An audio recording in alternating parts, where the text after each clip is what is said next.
Qui a déjà entendu et n'en peut plus d'entendre des phrases du type « Tu devrais te concentrer que sur une seule chose à la fois. Ne t'éparpille pas trop, concentre-toi sur un seul domaine. » Ou encore « Ne passe pas du coq à l'âne, ça fera pas bien dans ton CV ou ça fera pas sérieux. » Mais vous savez au fond de vous, vous savez que vous êtes différente, vous savez que vous ne fonctionnez pas selon ce modèle. Si c'est votre cas, alors cette vidéo est pour vous car vous êtes probablement multipotentiel. Et malheureusement, vous avez peut-être cette impression d'être coincé, piégé, de ne pas pouvoir être vous-même et surtout de ne pas être comprise par les autres avec ce besoin tout le temps de devoir vous justifier à chaque changement, à chaque envie, à chaque chose que vous voulez faire. Mais aujourd'hui, j'ai une bonne nouvelle pour vous. Je vais vous montrer pourquoi le métier d'assistante digitale est parfait quand on est multipotentiel. Et d'ailleurs, si vous voulez lancer votre activité d'assistante virtuelle en toute sérénité, je vous invite à cliquer sur le lien en description pour accéder à notre masterclass offerte. Allez, c'est parti. Tout d'abord, on va voir ensemble ce que ça signifie d'être multipotentiel. Donc, être multipotentiel, c'est avoir de nombreux centres d'intérêt, être très curieuse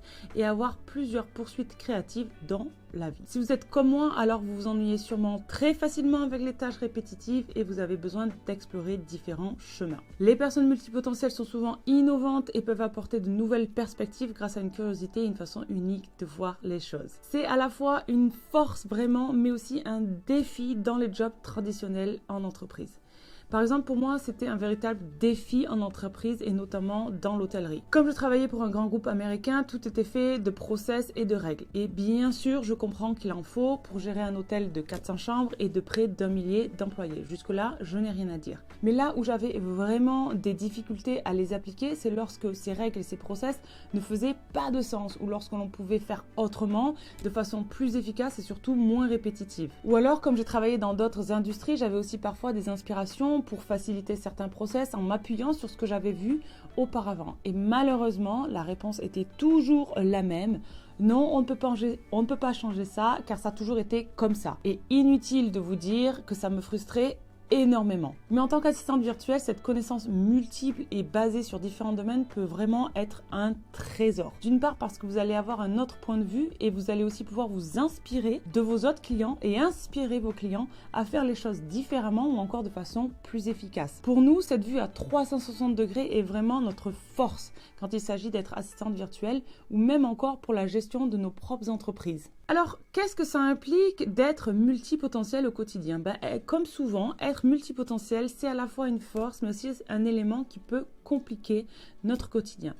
Par exemple, donc les multipotentiels ont besoin d'explorer constamment de nouveaux intérêts et d'apprendre, de passer d'une chose à l'autre, d'avoir toujours une source de curiosité qui soit nourrie. Mais parfois, on a aussi du mal à se sentir en phase avec notre vie et avec notre carrière parce que toutes ces possibilités-là remettent en question nos choix et notre identité. De la même façon, les personnes multipotentielles excellent dans des rôles nécessitant de la polyvalence et des situations où il faut jongler entre de multiples responsabilités ou de multiples tâches, mais c'est aussi parfois un problème pour rester concentré sur de longues périodes ou être constante sur le long terme. Et j'ai moi-même fait face à ces défis plusieurs fois dans ma vie professionnelle, mais aussi quand je me suis lancée comme assistante virtuelle. Cependant, là où ça a été différent avec le métier d'assistante virtuelle, c'est que ça m'a enfin laissé de la place pour essayer des techniques et du temps pour voir comment je pouvais maximiser ce super pouvoir. Au lieu de me sentir enfermée, pour une fois, j'avais l'occasion d'explorer. Et donc, pour éviter de m'éparpiller trop, de perdre du temps, pour pouvoir rester plus concentrée sur une tâche, je vous partage les 5 points qui m'ont aidé et qui m'aident toujours aujourd'hui à être efficace, concentré tout en étant multipotentiel. Le point 1, c'est de prioriser et de choisir vos projets. Pour cela, vous pouvez faire une liste de tout ce que vous souhaitez accomplir et classer tous vos projets par ordre d'importance. À chaque fois, posez-vous la question, quel projet m'apportera le plus de satisfaction ou de bénéfices à court terme? Ou encore, quel projet est le plus aligné avec mes objectifs du moment? En fait, quand on est multipotentiel, le problème c'est souvent on pense que l'on peut tout faire en même temps. Et même si c'est vrai, c'est sûr qu'on a l'énergie et on a la capacité à réaliser plusieurs choses en parallèle, c'est aussi très important d'apprendre à reconnaître nos limites mentales, physiques et d'énergie et à accepter que tout n'est pas prioritaire. Donc personnellement, je garde un petit carnet de projets que je révisite de temps en temps. Je le regarde, je l'ouvre et je m'aperçois souvent qu'avec le temps, ce qui à un moment me semblait prioritaire était en fait une passade. Et donc je n'ai pas perdu de temps à aller dans cette direction. Deuxième chose, vous pouvez utiliser des techniques de gestion du temps. Elles vont être utiles pour vous aider à rester concentrer. Si vous me suivez depuis longtemps, vous savez que j'adore et que j'utilise très régulièrement la méthode Pomodoro. C'est 25 minutes de travail avec 5 minutes de pause. Et après 4 sessions, vous prenez une pause plus longue.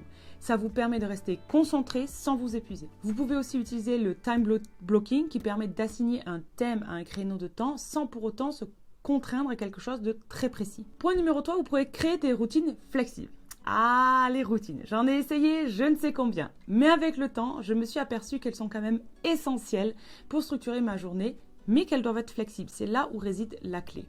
Donc vous pouvez par exemple créer une routine qui inclut du temps pour vos différentes passions. Par exemple, vous pourriez consacrer vos matinées à un projet créatif et l'après-midi à une activité plus analytique. Mais ce qui va vraiment être important pour les multipotentiels, c'est d'avoir de la variété dans une même et seule journée. Et je pense que c'est pourquoi on se sent étouffé très très vite dans un emploi traditionnel, parce que tout se ressemble et tous les jours se ressemblent. Il n'y a jamais de variation. Et ça, ce n'est jamais le cas quand on est assistante virtuelle. Et c'est ça qui nous laisse respirer dans ce métier et qui nous permet de grandir. Donc mon conseil, ça serait de garder une routine de base, mais permettez-vous de l'ajuster en fonction de vos besoins et de votre énergie du jour, par exemple. Point numéro 4, apprenez à dire non pour éviter l'éparpillement. C'est vraiment crucial d'apprendre à dire non. Vous n'êtes pas obligé de tout faire et non, tout ce qu'on vous propose n'est pas forcément important, c'est le discernement. Comme je vous l'ai dit plus haut, choisissez les projets qui vous passionnent le plus et déléguez ou mettez de côté ceux qui ne sont pas prioritaires. Donnez-vous du temps avant de décider. Et quand c'est possible, pratiquez l'art de dire non de manière assertive et polie, parce que ça vous aidera à gérer votre charge de travail et à rester concentré sur ce qui compte vraiment pour vous. Et enfin, le point numéro 5, c'est de combiner vos intérêts. Et je crois que là, c'est la découverte ou plutôt la compréhension qui a tout changé pour moi. En fait, avant, je voyais tous mes centres d'intérêt comme des « ou ».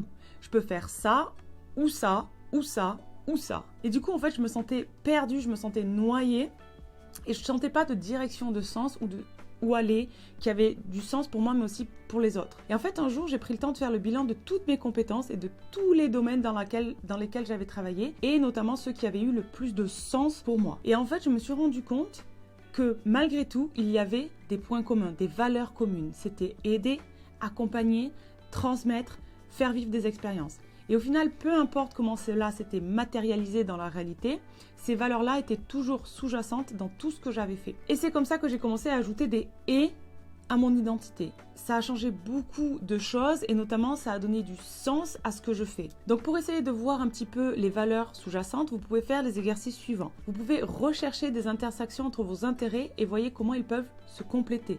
Ça peut également vous ouvrir à des opportunités professionnelles unique. Ou encore, essayez de trouver des moyens de combiner vos différents intérêts à un seul projet. Par exemple, si vous aimez, je sais pas, l'écriture et la technologie, vous pourriez par exemple lancer un blog sur les nouvelles technologies. Et donc, en fait, en venant combiner vos passions, vos centres d'intérêt, vos valeurs, vous allez pouvoir créer des projets uniques et engageants. Et donc, dernière question, pourquoi être assistante virtuelle est la meilleure carrière pour une multipotentielle? De mon point de vue, il y a 3 raisons pour lesquelles le métier d'assistante virtuelle est vraiment une des meilleures carrières pour une personne multipotentielle.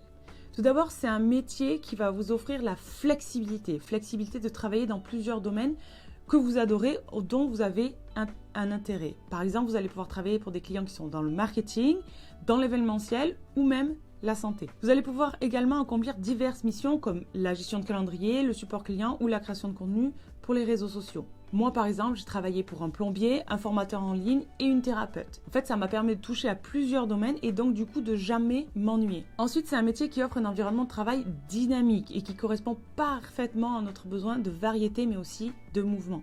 Le cadre de travail d'une assistante virtuelle, il est très flexible. Vous pouvez choisir vos horaires ou encore vos lieux de travail en fonction de vos envies et de vos besoins. Vous allez pouvoir travailler depuis chez vous, dans un café, dans une bibliothèque ou encore dans un coworking. Vous allez pouvoir aussi travailler à l'extérieur si vous avez envie de rencontrer du monde et d'apprendre ou de partager avec ces personnes. Et ce qui est aussi intéressant, c'est que vous allez pouvoir moduler vos activités dans votre journée pour réserver des plages de travail, mais aussi des plages de recherche ou des plages de créativité. Ça permet vraiment de ne pas se frustrer, de continuer à se nourrir de choses différentes. Et enfin, en tant qu'assistante virtuelle, vous avez également la possibilité de personnaliser votre charge de travail et votre emploi du temps. Vous allez donc éviter la monotonie qui est souvent présente dans les emplois traditionnels où on travaille toujours de la même façon sur les mêmes horaires. Et dans ce métier, vous allez avoir des opportunités de croissance et de spécialisation dans vos domaines d'intérêt, ce qui va rendre votre travail engageant et épanouissant. Donc comme on vient de le voir ensemble, l'assistanat personnel est vraiment probablement un des meilleurs métiers pour les personnes multipotentielles car il vous permet de créer un quotidien